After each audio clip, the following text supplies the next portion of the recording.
give the President's review of 2019-2020. Been quite an eventful year for the society and society in general, really, with all the events that have happened. So I've put together a little PowerPoint. So I'll just share my screen. Yeah. You can all see that. Yes. If everyone wants to do the speaker view. Speaker view, yeah. We'll make you allow you to see the PowerPoint a little bit more clearer. So we started off in October 2019 with the first event of the year being the ASBC seminar. We had Rick Malloy turn up and give a presentation on meth testing, and that led to some training that Rick did for 5 or 6 of us that we did in Parramatta to learn how to do the meth testing in properties, and that got a kit for all those participants as well to do the meth testing. So that was a really interesting presentation from Rick. We had Penny from Mould Rescue do a presentation on mould and remediation and dealing with moisture issues. And we had Gary Byrne from Rapid Solutions give us his presentation on report writing for the pre-purchase report writings that Rapid Solutions deal with, and some of the bad examples of reports that come across their desk of consultants getting into trouble. And from a general aspect in society, the climbing of Uluru was banned, which saw a massive influx of people going there to try and climb the rock before they shut it down. In December, the December meeting, we had David and Mark from Bardia Perry, and they gave us a presentation on non-conforming products and the general reforms in the industry. And it was during this time that the bushfires were taking hold in northern New South Wales, which later spread down the east coast of Australia. After Christmas, we came back, fairly eventful Christmas period with the bushfires. We came back and Mark gave a presentation on access agreements for building sites, mainly relating to air access and cranes swinging out over properties, and what the legal requirements and legal implications were as far as air access is concerned. And we had Ron and Daniel from Danray come in and give us an update on waterproofing, the good, the bad and the ugly, some of the new products, some of the imported products that they're using in their remedial waterproofing, and some of the general issues that they're coming across in their remedial waterproofing work that they do. We had the bushfires expand from the north coast of New South Wales right down the south coast into the northern areas of Victoria and across into South Australia. In February, we had the first global reporting of coronavirus. And back then, I don't think anyone knew that it would be come to what it is. Well, maybe there was some people, depending on your opinion on the conspiracy theorists around the world. The April meeting, we had David give us an update on the legal requirements and implications on COVID-19 and how it might impact the building and construction industry in regards to delays in times, unavailable of imported materials, and how it was going to impact the construction industry in general. And Mark gave us an update on the inquiries that they were receiving as far as building and construction in regards to delays and necessary changes of contract dealing with a global pandemic. We had Stuart McMoney's give us a talk on the legislative changes and requirements as far as bushfire planning and legislation is concerned, and he gave us an insight into their experiences in doing assessments Yeah, they also heavily entrenched in the rural fire services, so it gave us a really boots on the ground sort of aspect, yeah, of the implications of the bushfires, and gave us some examples of where they'd been involved in planning for buildings and they'd actually survived the bushfires. In March, we had the first recorded death from COVID-19 pandemic. Sees domestic and international travel restrictions. The Formula One was cancelled rather late when they were just about on the grid in Melbourne. And the world was starting to change fairly rapidly at that point. And we became very aware of such things as working from home, which most of you guys run your businesses out of home anyway. But if you go into the city now, it's a fairly quiet place. Yeah, we've got an office in the city. Go in there, the building's pretty well deserted. Yeah, the streets are very quiet, so it's changed fairly permanently in the city. We became aware of things like Zoom, holding these meetings, Skype, and the biggest concern in the world was, do you have enough toilet paper?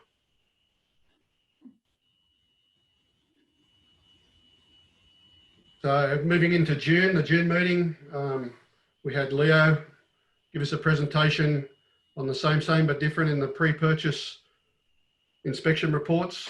Gave us a great insight into how everyone can have their own methods, have their own approaches into how their report is done. But if they follow the process of 4349, all the reports should have come to the same conclusions. So that gave us a great insight and some great learnings there about structuring the report and how to go about gathering your information. The coronavirus or COVID-19 restrictions continued around Australia. We were still holding meetings via Zoom. There was still lockdowns and border restrictions around Australia. And I got some numbers there that were taken a couple of weeks ago on the number of cases that have been reported. The number of deaths. So total number of deaths being 680,000 globally. Yeah, it's been quite the event and something that'll make 2020 unforgettable, I'm sure, for many. During the year, we've had some additions to our membership base, which is fantastic.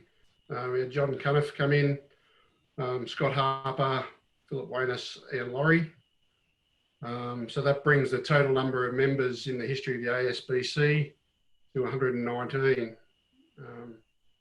And we're continuing to look to grow the membership. We want to get a broader and bigger membership base, which will make us a more influential society and credible society. We've got a bigger membership base. It'll allow us to do more things as a society. Yeah, so we're looking to continue to grow that membership base, but to have those 4 guys on throughout the year. So well done to those guys. Congratulations in seeing out the year. And yeah, we'll welcome more members throughout next year, I'm sure. We've had development of the website this year. So thanks to Dale, Graham, Joe, all those that have been involved in the website development. It's looking like a really slick and sleek and professional website now. So what we need you guys to do is get in there to log in and to update your profiles. You can add your own business logo, your contact details, your bio, because the more comprehensive everyone's profile is, the more professional we look as a society. So we're really encouraging you guys to get into the website, and add your profile if you haven't got one in there, in your bio, put your company logos in there, because we are getting more and more public inquiries coming through the website now.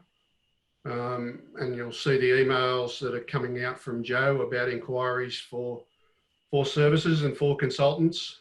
So they'll come in to Jo, and she'll distribute the inquiries around, and then it's up to you guys to pick up those leads. So we are getting more and more leads from the website.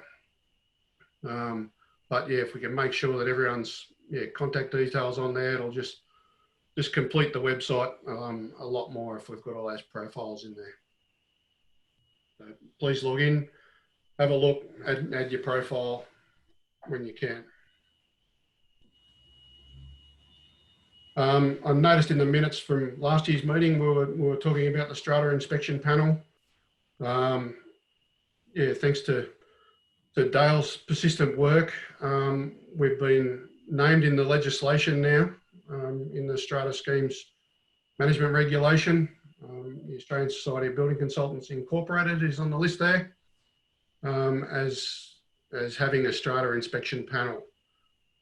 So what we're doing as an exec and as a society, we're setting up a subcommittee, or we have set up a subcommittee at the last exec meeting, to be able to manage this. We're going to set up the panel, and we're going to manage the panel. So we're a pseudo licensing scheme for fair trading, really. So we've got to set that up and manage that. So the subcommittee will be working on how that's set up within the society, who's going to be on the panel. So yeah, the subcommittee will be reaching out to individuals to see who will want to be on the panel.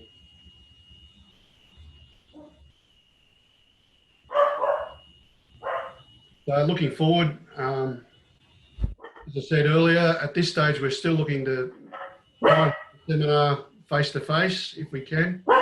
Zoom. Stop your dog barking, Jo.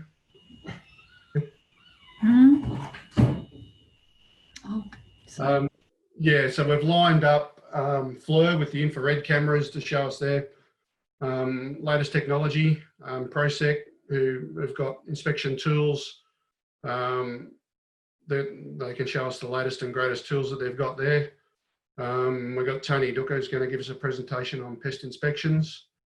We've approached a number 3 now of private certifiers to give us a chat, including Dean Morton that gave us a chat on the combustible cladding a couple of years ago. There's a bit of reluctance there from private certifiers at the moment. I think they're maybe a little bit hesitant at the moment with the way the industry is and the pressure that they're under with the change in legislation. So yeah, we've approached a couple, so we'll see whether we can get that or whether we'll change and have another presenter in there. But yeah, there's been some changes to the National Construction Code, which came in during this year in the amendment for the 2019 version of the Construction Code. So yeah, I was looking to get them to talk on that, more so than the changes in legislation and the regulatory requirements that they're now under. But yeah, there's so we're still looking for one. If anyone knows a good private certifier that can do some presenting, please let us know and we'll contact them. But yeah, we'll have to make a call on that pretty soon because we're locking down the timetable. As I mentioned, a little bit earlier, we're looking to continue to grow our membership numbers to give us more a presence in the industry, with a bigger membership base. And off the back of our presentations, we're looking to roll out some training and education offerings to the members, as we did with the methamphetamine testing last year. So we had Rick come and do the presentation, then off the back of that, he offered his training to us at a discounted rate. And we all got some training and education out of it. So we'll look to continue that and offer the membership more education and training availabilities to you.